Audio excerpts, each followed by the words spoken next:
Part 1, Chapter 4. I worked hard all week. Raymond stopped by and told me he'd sent the letter. I went to the movies twice with Emmanuel, who doesn't always understand what's going on the screen, so you have to explain things to him. Yesterday was Saturday, and Marie came over as we'd planned. I wanted her so bad when I saw her in that pretty red and white striped dress and leather sandals. You could make out the shape of her firm breasts, and her tan made her face look like a flower. We caught the bus and went a few kilometers outside Algiers to a beach with rocks at either end, bordered by shore grass on the land side. The 4 o'clock sun wasn't too hot, but the water was warm, with slow, gently lapping waves. Marie taught me a game. As you swam, you had to skim off the foam from the crest of the waves with your mouth, hold it there, then roll over on your back and spout it toward the sky. This made a delicate froth which disappeared into the air and fell back in a warm spray over my face. But after a while, my mouth was stinging with the salty bitterness. Then Marie swam over to me and pressed herself against me in the water. She put her lips on mine. Her tongue cooled my lips, and we tumbled in the waves for a moment. When we'd gotten dressed again on the beach, Marie looked at me with her eyes sparkling. I kissed her. We didn't say anything more from that point on. I held her to me and we hurried to catch a bus, get back, go to my place, and throw ourselves onto my bed.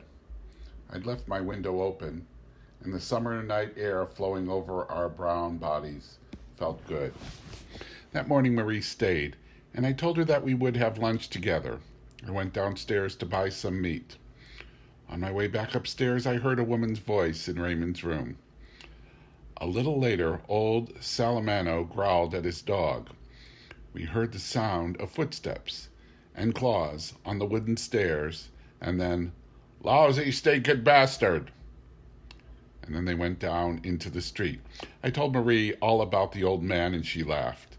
She was wearing a pair of my pajamas with the sleeves rolled up. When she laughed, I wanted her again. A minute later, she asked me if I loved her. I told her it didn't mean anything, but that I didn't think so. She looked sad. But as we were fixing lunch, and for no apparent reason, she laughed in such a way that I kissed her. It was then that we heard what sounded like a fight break out in Raymond's room. First, we heard a woman's shrill voice, and then Raymond saying, "You used me! You used me! I'll teach you to use me!"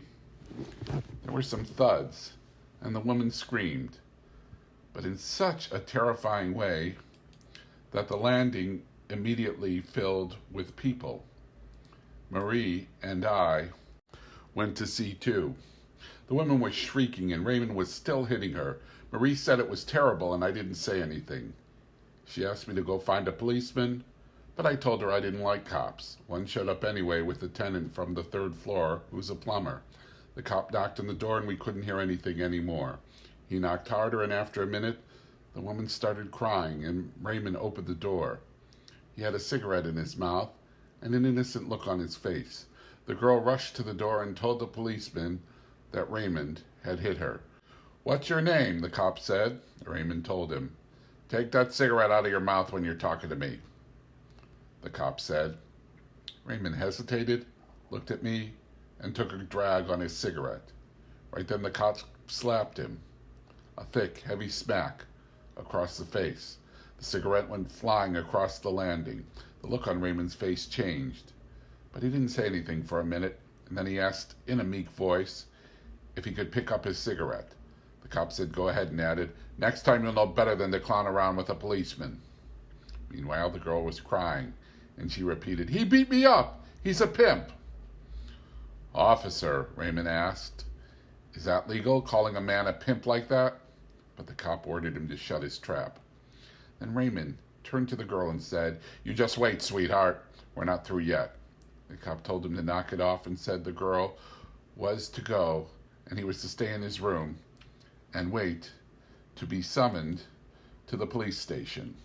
He also said that Raymond ought to be ashamed to be so drunk that he'd have the shakes like that. Then Raymond explained, "I'm not drunk, officer. It's just that I'm here and you're there and I'm shaking. I can't help it." He shut his door and everybody went away. Maria and I finished fixing lunch, but she wasn't hungry. I ate almost everything. She left at 1 o'clock and I slept a while. Around 3 o'clock there was a knock on my door and Raymond came in. I didn't get up. He sat down on the edge of my bed. He didn't say anything for a minute and I asked him how it had all gone. He told me that he'd done what he'd wanted to do, but that she'd slapped him, so he'd beaten her up. I'd seen the rest. I told him it seemed to me she'd gotten her punishment now, and he ought to be happy. He thought so too, and he pointed out that the cop could do anything he wanted. It wouldn't change the fact that she'd gotten her beating. He added that he knew all about cops and how to handle them. And he asked me if I expect him to hit the cop back. I said I wasn't expecting anything, and besides, I didn't like cops. Raymond seemed pretty happy. He asked me if I wanted to go for a walk with him. I got up and started combing my hair. He told me that I'd have to act as a witness for him. It didn't matter to me, but I didn't know what I was supposed to say. According to Raymond, all I had to do was to state that the girl had cheated on him. I agreed to act as a witness for him. We went out, and Raymond bought me a brandy. Then he wanted to shoot a game of pool, and I just barely lost. Afterwards, he wanted to go to a whorehouse, but I said no, because I don't like that. So we took our time getting back, him telling me how glad he was that he'd been able to give the woman what she deserved. I found him very friendly with me, and I thought it was a nice moment. From a distance, I noticed old Salamano standing on the doorstep. He looked flustered. When we got closer, I saw that he didn't have his dog. He was looking all over the place, turning around, peering into the darkness of the entryway, muttering incoherently, and then he started searching the street again with his little red eyes. When Raymond asked him what was wrong, he didn't answer right away. I barely heard him mumble, "Stinking bastard," and he went on fidgeting around. I asked him where his dog was. He snapped at me and said he was gone, and then all of a sudden the guards came pouring out. I took him to the parade ground, like always. There were lots of people around the booths at the fair. I stopped to watch, quote, "the king of the escape artists," unquote. And when I was ready to go, he wasn't there. Sure, I'd been meaning to get him a smaller collar for a long time, but I never thought the bastard would take off like that. Then Raymond pointed out to him that the dog might have gotten lost and that he would come back. He gave examples of dogs that had walked dozens of kilometers to get back to their masters. Nevertheless, the old man looked even more flustered. "But they'll take him away from me, don't you see? If only somebody would take him in, but that's impossible. Everybody's disgusted by his scabs. The police will get him for sure." So I told him to go to the pound and they'd give the dog back to him after he paid a fee. He asked me if it was a big fee. I didn't know. And he got mad. "Pay money for that bastard? He can damn well die." And he started cursing the dog. Raymond laughed and went inside. I followed him, and we parted upstairs on the landing. A minute later, I heard the old man's footsteps, and he knocked on my door. When I opened it, he stood in the doorway for a minute and said, "Excuse me, excuse me." I asked him to come in, but he refused.